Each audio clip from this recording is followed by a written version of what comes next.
Hello students. आज हम इस लेक्चर में गैमेटोजेनेसिस का सेकंड पार्ट oogenesis के बारे में पढ़ेंगे। oogenesis female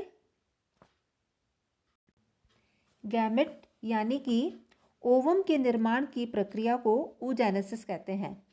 oogenesis female reproductive organ ovary में कंप्लीट होता है।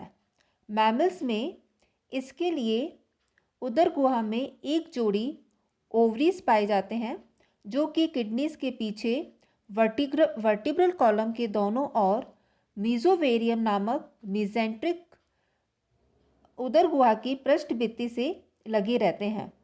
ओवरीज में जर्मिनल एपिथेलियम की सेल्स के द्वारा oogenesis का निर्माण होता है।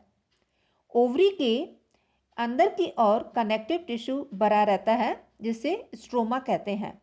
स्ट्रोमा के कॉर्टिकल रीजन में oogenesis की डिफरेंट स्टेजेस पाई जाती हैं और ये स्टेजेस होती हैं multiplication phase, growth phase and maturation phase. First phase multiplication phase कहलाती है। जैसे कि आप डायग्राम में देख रहे हैं मल्टीप्लिकेशन फेज, इसमें जो गॉनेट्स होते हैं, ओवरी की जो जर्मिनल एपिथेलिया सेल होती है उसमें कोशिकाएं बड़ी होकर प्राइमोर्डियल जर्म सेल्स बनाती हैं और इन प्राइमोर्डियल जर्म सेल्स में माइटोटिक डिवीजन्स होते हैं। जैसे कि आपको मालूम है कि माइटोटिक डिवीजन्स में डॉटर सेल्स में क्रोमोसोम्स की संख्या मदर सेल के बराबर ही होती है। इस तरह से oogonia या ओ मदर सेल बनती है और फिर ओ मदर सेल oogonia में और सेल्स बनती हैं और ये सेल्स डिवाइडेड होकर के प्राइमरी oocyte बनाती हैं और कुछ सेल्स फॉलिकल सेल्स का निर्माण करती हैं। मैमल्स और एवीज में जो मल्टीप्लिकेशन फेज होता है वो प्रीनेटल पीरियड में ही पूर्ण हो जाता है।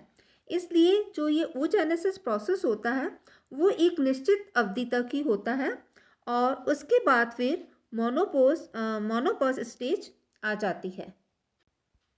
मल्टीप्लिकेशन फेज के बाद नेक्स्ट स्टेज आती है ग्रोथ फेज। जैसे कि आप डायग्राम में देख रहे हैं, मल्टीप्लिकेशन फेज से जो नंबर ऑफ सेल्स बनी उनको हम oogonia कहते हैं। अब ये जो oogonia होती है डिप्लॉयड इन नेचर होती है और फिर अब ये oogonia सेल्स ग्रोथ फेज में प्राइमरी oocyte में डेवलप होती हैं।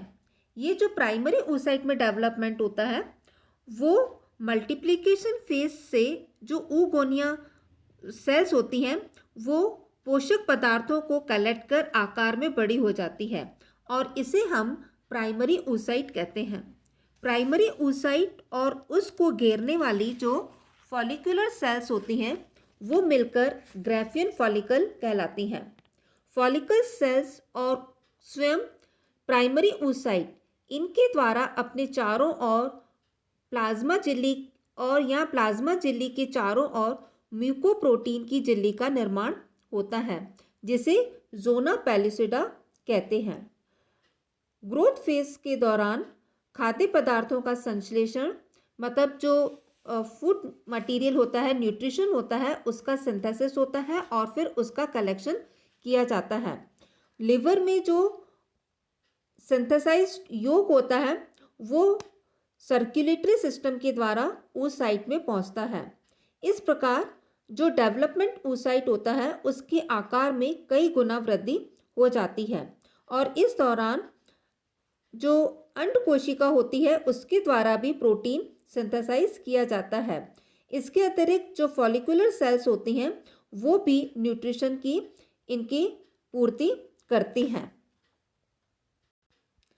oogenesis के समय जो ये ग्रोथ फेज होता है वो बहुत लंबा होता है क्योंकि डेवलपमेंट के बाद जो एम्ब्रियोनिक डेवलपमेंट होता है उसमें अंडाणु के जो कोशिका द्रव्य होता है, साइटोप्लाज्म होता है और उसमें जो सिंथेसाइज्ड फूड होता है उसकी अपनी इम्पोर्टेंस होती है क्योंकि उस जो डेवलपिंग एम्ब्रियो होता है उसमें इन सारे पदार्थों का इन पदार्थों के द्वारा उनको न्यूट्रिशन मिलता है या उसमें इनकी इम्पोर्टेंस रहती है।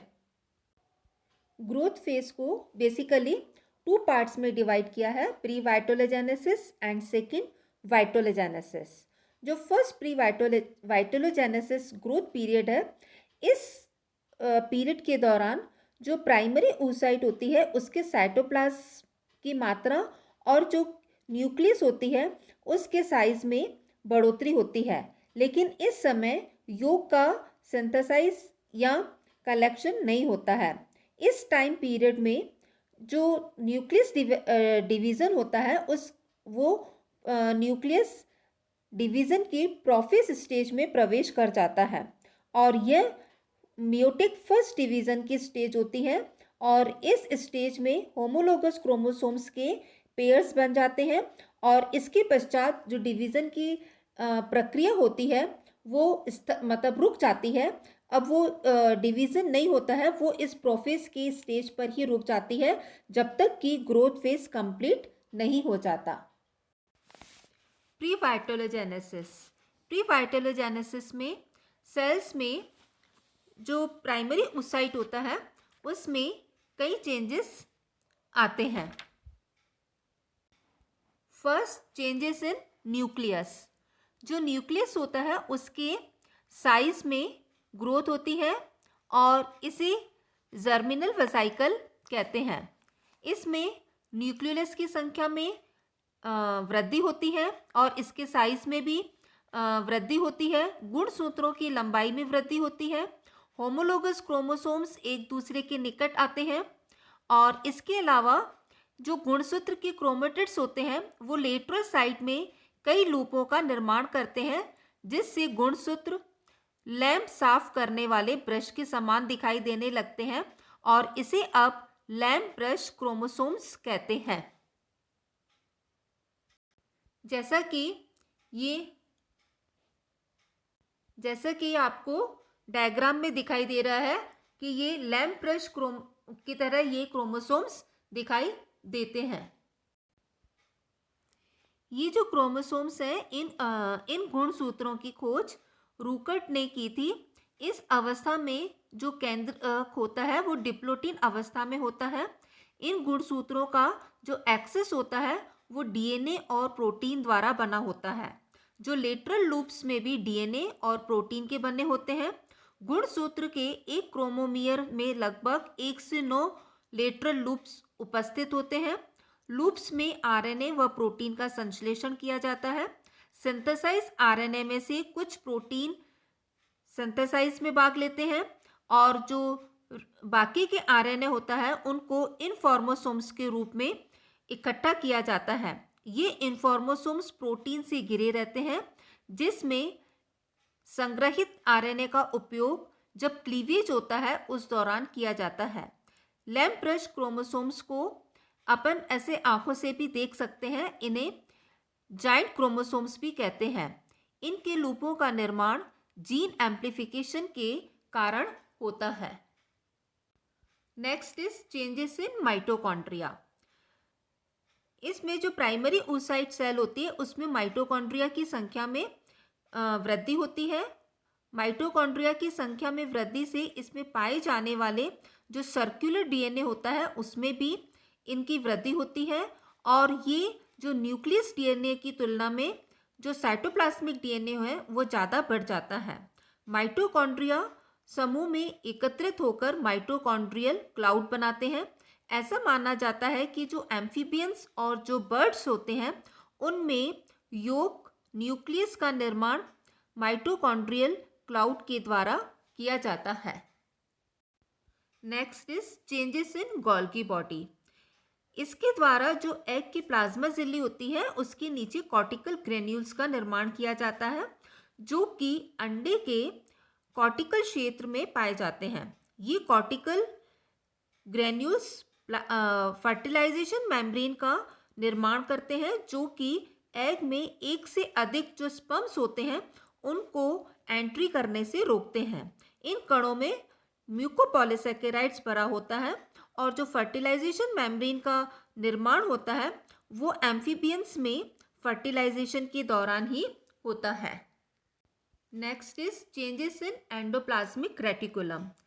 एंडोप्लाज्मिक रेटिकुलम के साइज में भी बढ़ोतरी होती है, उसके आकार बढ़ता है और जो लैम्प्रेश के जो लेटरल साइड के लूप्स होते हैं उनके द्वारा जो आरएनए सिंथेसाइज होता है और उन आरएनए के द्वारा जो राइबोसोम्स बनते हैं वो इस पर जुड़ जाते हैं और जो एंडोप्लाज्मिक रेटिकुलम होती है वो ज़्यादा ब्रांच्ड हो जाती है और इसमें सर्कुलर लैमेली आरएनए का इकट्ठे होते हैं और इस प्रकार जो ग्रोथ फेस होती है उसके दौरान माइटोकॉन्ड्रिया, गोल्गी बॉडीज और जो एंडोप्लाज्मिक रेटिकुलम होते हैं वो न्यूक्लियस के चारों ओर वलयाकार फॉर्म में स्थित होते हैं और एक रिंग जैसा बनाते हैं। इस प्रकार ग्रोथ फेस के से पूर्व जो स्टेज पाई जाती है उसको प्री ग्रोथ फेज में जो ये स्टेज पाई जाती है उसको प्री वाइटोलोजेनेसिस स्टेज कहते हैं, जिसमें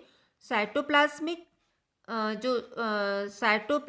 और जो उसमें ऑर्गेनल्स होते हैं वो उनमें साइज में ग्रोथ होती है या हम कह सकते हैं उसमें साइटोप्लाज्म में वृद्धि होती है। इस प्रकार स्टूडेंट्स आज हमने oogenesis में फर्स्ट मल्टीप्लिकेशन फेज के बारे में पढ़ा, सेकेंड ग्रोथ फेज की प्री वाइटलोजेनेसिस के बारे में पढ़ा। जो नेक्स्ट स्टेजेस है वो हम नेक्स्ट लेक्चर में पढ़ेंगे।